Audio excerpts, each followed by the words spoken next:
अस्सलाम वालेकुम dear students. First year Sargodha board new syllabus 2025 हमारा चैप्टर नंबर 2 चल रहा था एटॉमिक स्ट्रक्चर के नेम से, और आज हमारा इसका लेक्चर नंबर 6 है। लेक्चर नंबर 5 में हमने डिस्क्राइब किया था शेप्स ऑफ सब शेल्स को, और आज हम एक्सप्लेन करेंगे इलेक्ट्रॉनिक कन्फिग्रेशन को।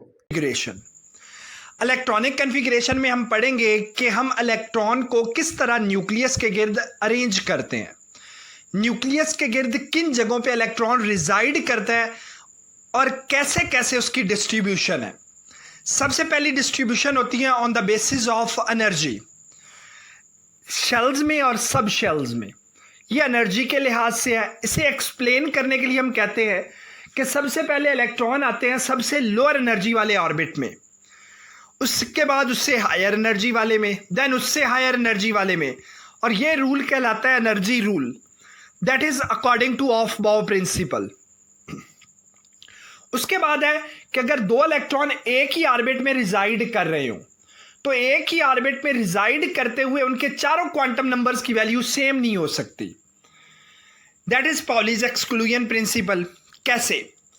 जैसे अगर हम दो इलेक्ट्रॉन ले 1s में, अब ये दोनों इलेक्ट्रॉन 1s में है, दोनों का फर्स्ट ऑर्बिट है, मींस दोनों का प्रिंसिपल क्वांटम नंबर 1 है, दोनों एस सब शेल में है, दोनों का एजीम्यूथल क्वांटम नंबर 0 होगा।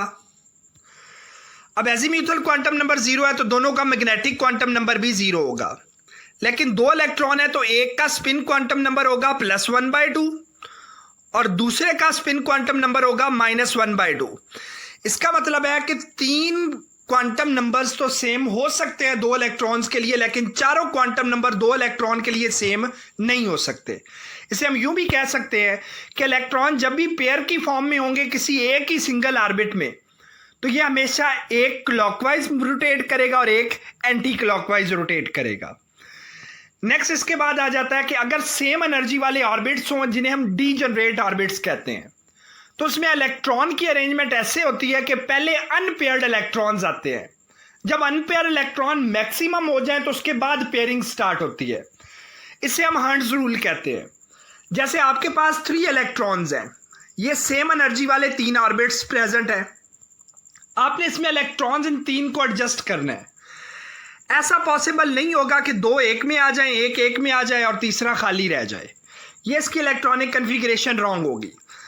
पहले सबसे ये तीनों हाफ फिल्ड होंगे, उसके बाद अगर कोई बचेगा तो वो पहले वाले में आएगा और पेयरिंग स्टार्ट करेगा।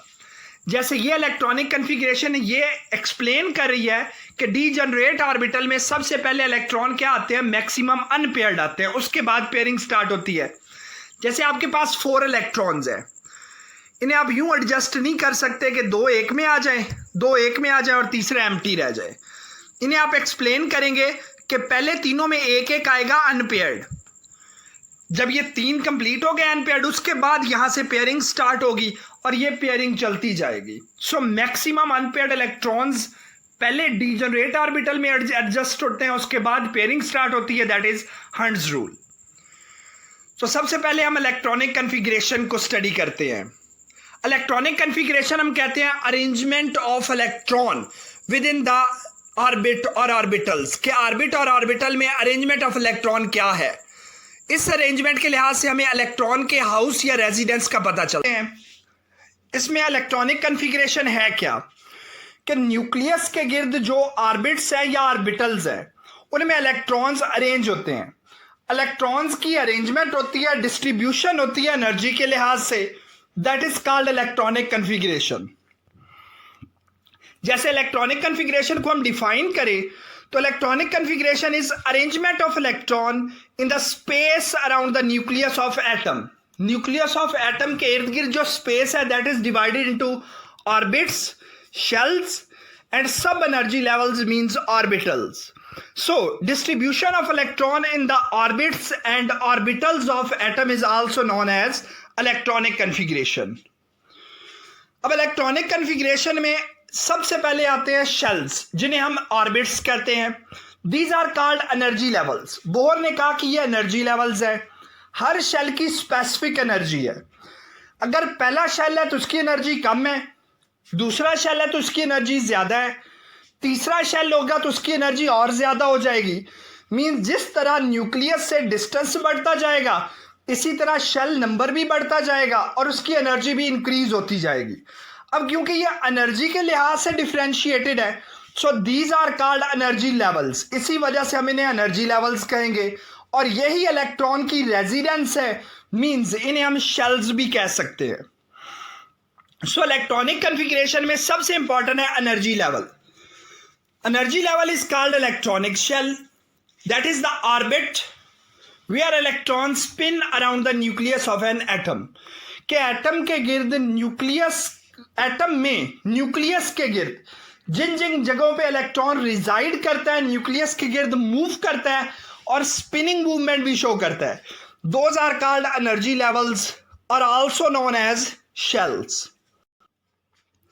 अब एनर्जी लेवल्स को हम प्रिंसिपल क्वांटम नंबर से स्टडी करते हैं कि अगर प्रिंसिपल क्वांटम नंबर n1 है तो ये फर्स्ट शेल है, इसे k शेल कहते हैं। अगर प्रिंसिपल क्वांटम नंबर 2 है ये सेकंड शेल है, इसे l शेल कहते हैं। अगर प्रिंसिपल क्वांटम नंबर 3 है ये m शेल है, इसे थर्ड शेल कहेंगे। अगर प्रिंसिपल क्वांटम नंबर 4 है ये फोर्थ शेल होगा, इसे n शेल कहेंगे। जैसे कि ये भी एक्सप्लेन्ड है कि principal quantum number is the energy levels indicated by n, और इसमें जो इलेक्ट्रॉन आते हैं ये 2n² फार्मूला से इंडिकेट होते हैं।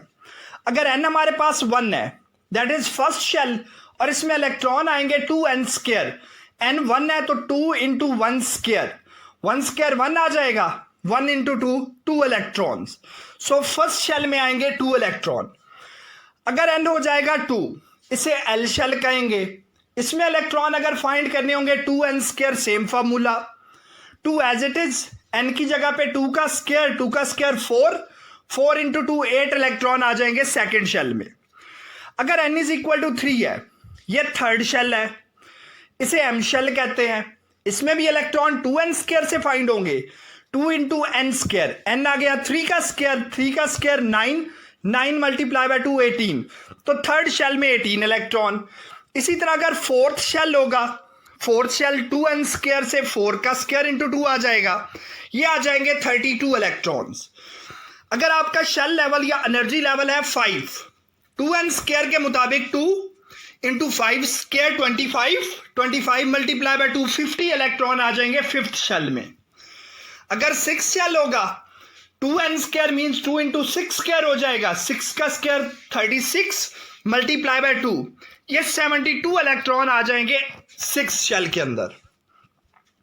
अब रिलेटिव एनर्जीज, ऑर्बिट्स की रिलेटिव एनर्जीज किस तरह है ऑलरेडी मैं एक्सप्लेन कर चुका हूं कि जैसे जैसे न्यूक्लियस से डिस्टेंस बढ़ता जाता है शेल की एनर्जी बढ़ती जाती है।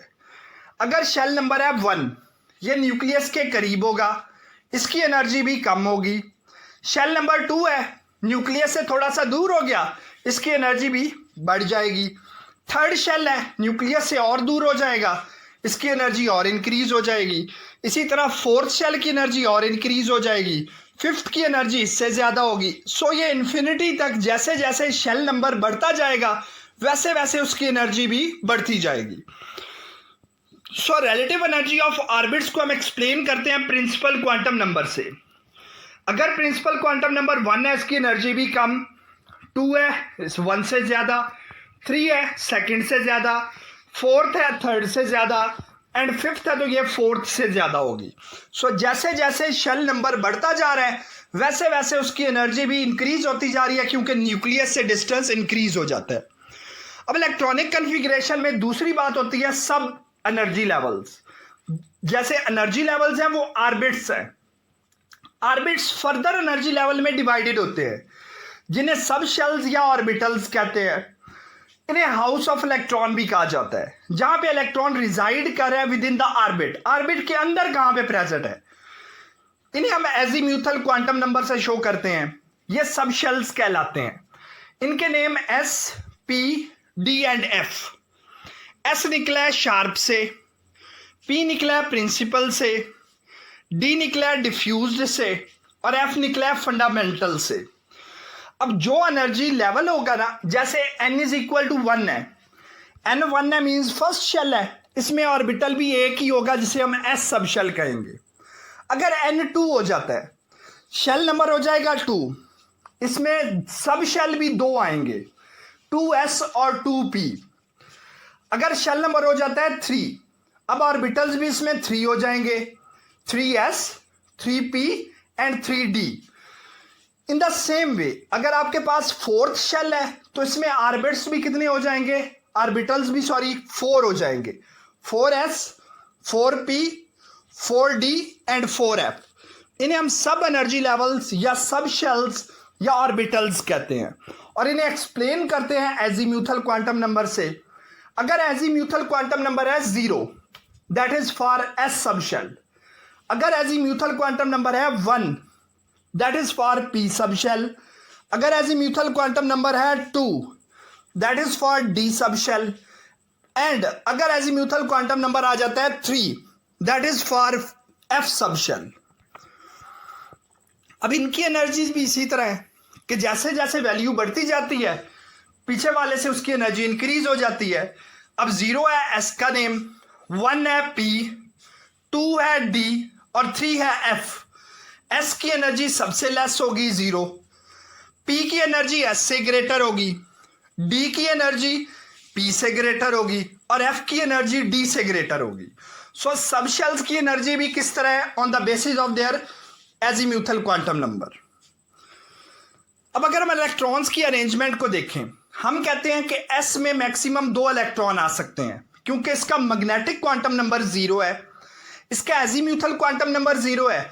सो मैग्नेटिक क्वांटम नंबर भी 0 आएगा, इसलिए इसमें मैक्सिमम इलेक्ट्रॉन आते हैं 2। अब अगर हम पी को देखें, पी का एजीम्यूथल क्वांटम नंबर है 1, इसके मैग्नेटिक क्वांटम नंबर बनते हैं 3, -1, 0, +1। -1 में भी 2 इलेक्ट्रॉन, 0 में भी 2 इलेक्ट्रॉन और +1 में भी 2 इलेक्ट्रॉन। ये हो जाएगा px, py, pz। तो टोटल इलेक्ट्रॉन आ जाएंगे इसमें 6।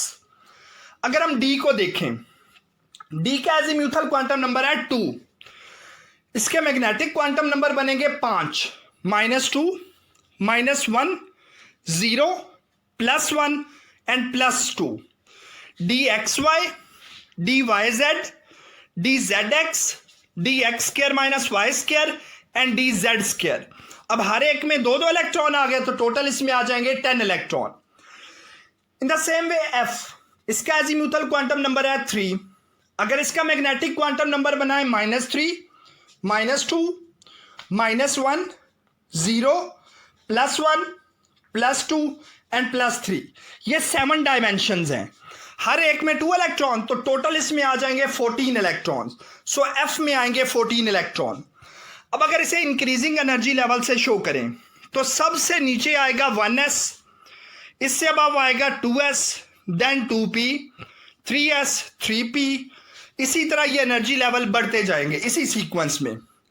इसे हम अप टू डाउन भी शो कर सकते हैं, जैसे कि ये डिस्क्राइब है।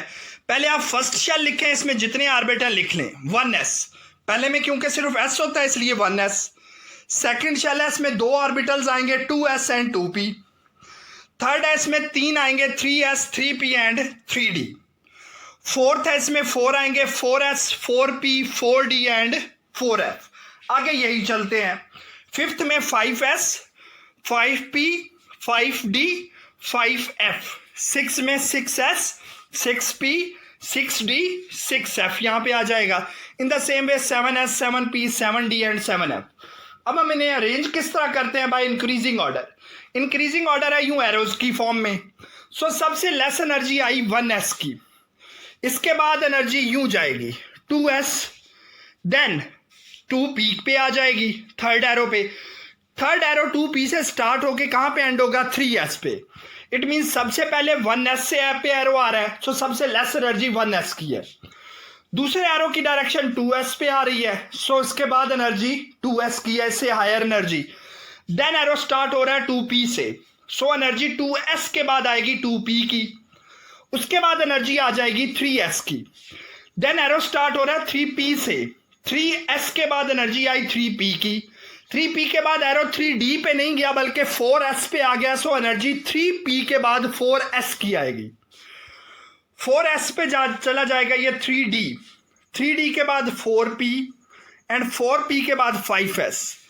5s के बाद नेक्स्ट एरो आ रहा है 4d पे, सो 4d 5p 6s। Next arrow आ रहा है 4f पे, तो ये 4f 5d 6p 7s।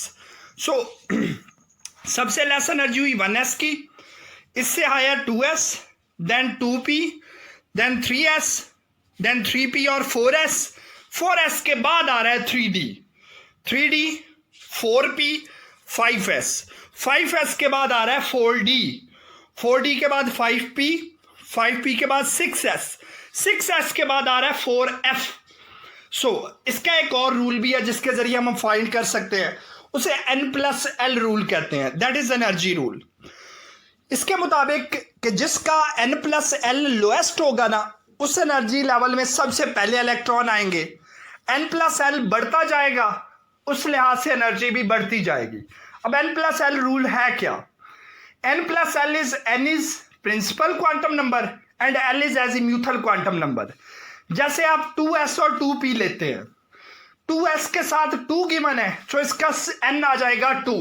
जो भी नंबर साथ गिवन होगा वो n के इक्वल होगा। अब s है, s एजीम्यूथल क्वांटम नंबर में 0 के इक्वल होता है, सो इसका l आ जाएगा 0। तो 2s की एनर्जी बनेगी n2 l0 n+l 2 + 0 is equal to 2।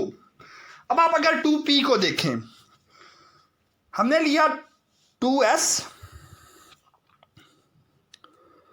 And 2p। अब ये 2s है, इसमें n किसके इक्वल है? जो भी इसका शेल है, ये सेकंड शेल है। s है, s का l किसके इक्वल है? 0 के। अब 2p है, इसका n किसके इक्वल है? 2 के। p का l किसके इक्वल होता है? 1 के। तो इसका n+l बन गया 2 + 0 2, इसका n+l बन गया 2 + 1 3। सो जिसकी एनर्जी कम होगी उसमें इलेक्ट्रॉन पहले आएंगे, जिसकी एनर्जी ज्यादा होगी उसमें इलेक्ट्रॉन बाद में आएंगे। लेकिन बाज़ औक़ात ऐसा होता है 2 लेवल्स की एनर्जी इक्वल आ जाती है। जैसे कि आप देखें 3d एंड 4p। अब इसमें n किसके इक्वल है? 3 के, क्योंकि शेल नंबर 3 है। d इक्वल होता है एजीम्यूथल क्वांटम नंबर में 2 के इक्वल, ये बन जाएगा 3 + 2 5। इसमें n किसके इक्वल है? 4 के। और p एजीम्यूथल क्वांटम नंबर में 1 है, ये भी 4 + 1 क्या आ गया? 5। अब इन दोनों की एनर्जी तो सेम आ रही है, फिर हमने देखना है किसका n स्मॉल है। जिसका n स्मॉल होगा उसकी एनर्जी लेस होगी। इसका n है 3, इसका n है 4, तो किसका n स्मॉल है? 3d का। सो पहले इलेक्ट्रॉन किस में चले जाएंगे? 3d में। उसके बाद इलेक्ट्रॉन किस में जाएंगे? 4p में। सो n+l रूल मीन जिसकी लोएस्ट वैल्यू होगी उसमें इलेक्ट्रॉन क्या आएंगे? पहले उसकी एनर्जी लोएस्ट होगी। जिसकी वैल्यू ज्यादा होगी उसकी एनर्जी भी ज्यादा होगी, उसमें इलेक्ट्रॉन बाद में आएंगे। लेकिन 2 ऐसे ऑर्बिटल जिनकी n+l की वैल्यू सेम हो, तो जिसका n स्मॉलर होगा उसमें इलेक्ट्रॉन पहले आएंगे। सो 1s हैज लोएस्ट एनर्जी, ये आपको मैंने सारा एक्सप्लेन कर दिया है। 1s है तो n इसका किसके इक्वल है? 1 के। l0 n+l 1 आ गया। In the same way 2s है, n 2 के इक्वल है, l इसका 0 के इक्वल आ जाएगा क्योंकि s है एजीम्यूथल क्वांटम नंबर 0। तो 2 + 0 2, 2p है, n इसका 2 आ गया, p है तो इसका एजीम्यूथल क्वांटम नंबर 1, इसकी वैल्यू 3, 3s में 3 + 0 3। इन दोनों की अब एनर्जी सेम है, तो इसमें जिसमें लेस एनर्जी होगी जिसकी वो पहले फिल होगा। सो सबसे पहले एनर्जी 1s, उसके बाद 2s, then 2p, 3s, 3s के बाद 3p, 3p के बाद 3d नहीं आएगा क्योंकि इसकी n+l वैल्यू 5 है, 4s की n+l वैल्यू 4 है, तो इलेक्ट्रॉन इसमें पहले आएंगे। ये भी ऑलरेडी एक्सप्लेन कर चुका हूं। जिनकी 2 सेम वैल्यूज हों 3 और 3, तो जिसका लेस नंबर होगा वो पहले फिल होगा। जैसे 2p और 3s, इन दोनों की वैल्यू 3 है, लेकिन इसमें 2p का n स्मॉल है, सो इसमें इलेक्ट्रॉन पहले फिल होंगे। In the same way next देखें 3p और 3d। 3p के बाद 3d फिल नहीं हो सकता। क्यों नहीं हो सकता? क्योंकि उससे कम एनर्जी आती है 4s की। सो 3p के बाद पहले 4s फिल होगा, उसके बाद 3d आएगा। इसे हम यूं भी एक्सप्लेन कर सकते हैं कि n अगर हमारे पास 1 है, फर्स्ट शेल होगा, इसे हम 1s कहेंगे। n 2 है, दो सब शेल्स हैं 2s एंड 2p। n 3 है, तीन सब शेल हैं 3s 3p और 3d। लेकिन 3d से पहले n प्लस एल रूल के मुताबिक 4s आता है। सो फोर्थ शेल का 4s 3d से पहले फिल होगा और 3p के बाद में। 4s के बाद फिल होगा 3d, उसके बाद 4p, then 4d and then 4f। So lower to higher energy electron की फिलिंग होती है, that is called Aufbau principle. कि electrons are filled in the orbitals with lowest energy first, कि जिसकी energy कम होगी उसमें इलेक्ट्रॉन पहले fill होते हैं। रूल्स फॉर फिलिंग इलेक्ट्रॉन, सबसे पहले ऑफ बाउ प्रिंसिपल के इंक्रीजिंग एनर्जी लेवल के लिहाज से अरेंजमेंट है। पुलाय एक्सक्लूजन प्रिंसिपल क्या है कि जब दो इलेक्ट्रॉन हो और इनमें सेम एनर्जी हो और इनके सेम 4 क्वांटम नंबर्स हो, ऐसा पॉसिबल नहीं है। मींस कि जब भी एक ऑर्बिटल में दो इलेक्ट्रॉन हो तो एक इलेक्ट्रॉन क्लॉकवाइज आता है और एक इलेक्ट्रॉन एंटी क्लॉकवाइज। जैसे 1s में 2 इलेक्ट्रॉन अगर है, 1s2 है, तो इनका प्रिंसिपल क्वांटम नंबर दोनों का 1 होगा क्योंकि 1s है, ये 1s2 है। अब ये दो इलेक्ट्रॉन्स हैं, ये दोनों किस शेल में है? फर्स्ट शेल में। दोनों का n1 है, दोनों का s L 0 होगा। इन दोनों इलेक्ट्रॉन का m भी क्या होगा? 0 होगा। लेकिन दोनों का s इक्वल नहीं हो सकता। ये 3 क्वांटम नंबर तो इक्वल हो सकते हैं, लेकिन फोर्थ क्वांटम नंबर एक का प्लस हाफ होता है और दूसरे का माइनस हाफ होता है। मींस एक क्लॉकवाइज होगा और दूसरा एंटी क्लॉकवाइज होगा। That is called Pauli exclusion principal.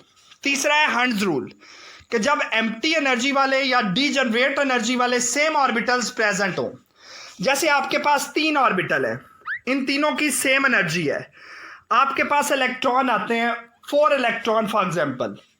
आप इन्हें 4 इलेक्ट्रॉन्स को यूं अरेंज नहीं कर सकते 2 इसमें आ जाएं और 2 इसमें आ जाएं।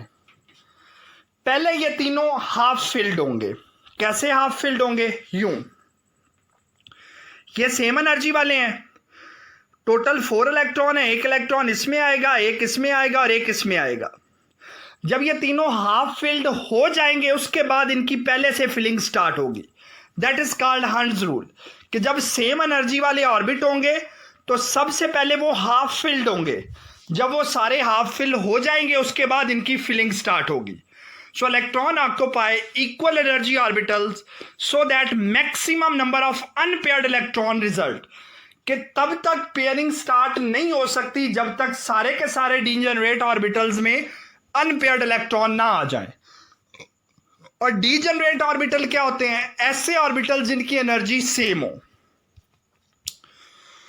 सो Aufbau principle, building up of principle of electron filling up the orbital in order of increasing energy, जो अभी तक सारा पीछे एक्सप्लेन किया है कि इलेक्ट्रॉन्स हमेशा अरेंज किस लिहाज से हो रहे हैं? एनर्जी के लिहाज से। 1s की एनर्जी सबसे कम है तो इसमें पहले इलेक्ट्रॉन आएंगे, 2s की उससे ज्यादा है तो उसके बाद उसमें आएंगे, इससे ज्यादा 2p की है तो इलेक्ट्रॉन फिर 2p में चले जाएंगे। Aufbau principle, electron will fill lowest energy orbital first. Lazy tenant rule means सबसे पहले लोएस्ट एनर्जी वाले में। It is the German for building up. 1s में सबसे पहले, फिर 2s, उसके बाद 2p, 3s, 3p, फिर 4s, देन 3d, फिर 4p, देन 5s आ जाएगा, फिर 4d आएगा, फिर 4p। यूं अरेंजमेंट होगी इसकी। Pauli's exclusion principle, an orbital may be occupied by the maximum of 2 electron, कि एक ऑर्बिटल मैक्सिमम 2 इलेक्ट्रॉन ऑक्युपाई कर सकता है। मींस ये दोनों भी क्या होंगे? एक क्लॉकवाइज होगा और दूसरा anti clockwise. The maximum number of electron in each of the subshell and orbital is 2। One is clockwise and one is anti clockwise. It can be explained. जैसे 1s2 है, मैंने आपको बताया इन दोनों का n1 है, दोनों इलेक्ट्रॉन्स का l भी 1 है, दोनों इलेक्ट्रॉन्स का L 0 है, m भी 0 है, लेकिन स्पिनिंग एक की +1/2 है और एक -1/2। सो जब भी एक ही ऑर्बिटल में 2 इलेक्ट्रॉन्स होंगे, इन दोनों की हमेशा ऑपोजिट स्पिन होगी, एक +1/2 और एक -1/2, एक एंटी क्लॉकवाइज और एक clockwise. Hunts rule, if electrons have more than 2 equivalent orbitals available, अगर इलेक्ट्रॉन के लिए 2 से ज्यादा इक्विवेलेंट एनर्जी वाले ऑर्बिटल्स अवेलेबल है, दे विल हाफ फिल, तो सबसे पहले ये हाफ फिल्ड होंगे। जैसे मैंने एग्जांपल दी, 3 ऑर्बिटल्स है, इसमें अगर 3 इलेक्ट्रॉन्स ने आना है तो पहले तीनों में अनपेयर्ड इलेक्ट्रॉन आएंगे। ऐसा नहीं हो सकता कि पहले में 2 आ जाए, दूसरे में 1 आ जाए और तीसरा एम्प्टी रहे। मींस कि अगर आपके पास 3 सेम एनर्जी वाले हैं, 3 इलेक्ट्रॉन्स इसमें यूं अरेंज नहीं हो सकते कि पहले में 2 और दूसरे में 1, बल्कि इसके इलेक्ट्रॉन्स की अरेंजमेंट कैसे होगी? इसके इलेक्ट्रॉन की अरेंजमेंट होगी, पहले तीनों हाफ फिल्ड होंगे, जब हाफ फिल हो जाएंगे उसके बाद पेयरिंग स्टार्ट होगी। सो जब degenerate orbitals mean same energy वाले ऑर्बिटल्स अवेलेबल हो, तो सबसे पहले क्या होता है, अनपेयर्ड इलेक्ट्रॉन मैक्सिमम होते हैं, उसके बाद उनकी पेयरिंग स्टार्ट होती है। ये हंट्स रूल है। जैसे ये 4 इलेक्ट्रॉन्स हैं, 4 इलेक्ट्रॉन्स को सब एनर्जी लेवल्स में डिवाइड करने के लिए 2-2 नहीं आ सकते, पहले 3 1-1 आएंगे, 3 अनपेयर्ड हो जाएंगे, उसके बाद पेयरिंग स्टार्ट होगी। That is called hunts rule. It is also called empty बस सीट रूल, कि अगर सीट्स बस की जैसे हैं तो कोई सीट एम्प्टी नहीं होगी, पहले हर एक सीट पे एक एक बैठेगा, उसके बाद डुअलिटी स्टार्ट होगी, मींस पेयरिंग स्टार्ट होगी। अब कुछ एटम्स की, पहले 20 एटम्स की यहाँ पे इलेक्ट्रॉनिक कन्फिग्रेशन है। हाइड्रोजन का एटॉमिक नंबर 1 है, तो सबसे लोएस्ट एनर्जी वाले में 1s1 आ जाएगा। हीलियम का एटॉमिक नंबर 2 है, तो फर्स्ट वाला कंप्लीट हो जाएगा 1s2। सो पोलाई एक्सक्लूजन प्रिंसिपल रूल यूज होगा, एक +1/2 इलेक्ट्रॉन और एक -1/2। लिथियम का 3 है, 1s2 फिल, उसके बाद इलेक्ट्रॉन आ जाएंगे इससे ज्यादा एनर्जी वाले 2s में, n+l रूल के मुताबिक। अगेन अगर ब्रिलियम होगा तो इसके 4 इलेक्ट्रॉन है, 1s2 2s2 आ जाएगा, ये इसकी इलेक्ट्रॉनिक कन्फिग्रेशन। बोरोन है, इसके 5 हैं, 1s2 2s2 2p1 और इसमें 2px1 है। नेक्स्ट जैसे कार्बन है, कार्बन के 6 इलेक्ट्रॉन्स है, 1s2 2s2 2px1 2py1। अब ये सेम एनर्जी वाले हैं, इनमें पहले अनपेयरिंग स्टार्ट हुई है। नेक्स्ट नाइट्रोजन है, 7 1s2 2s2 2px1 2py1 and 2pz1, p में टोटल 3 आ जाएंगे। ऑक्सीजन के 8 हैं, 1s2 2s2 2px2 2py1 and 2pz1, p में टोटल 4 आ जाएंगे।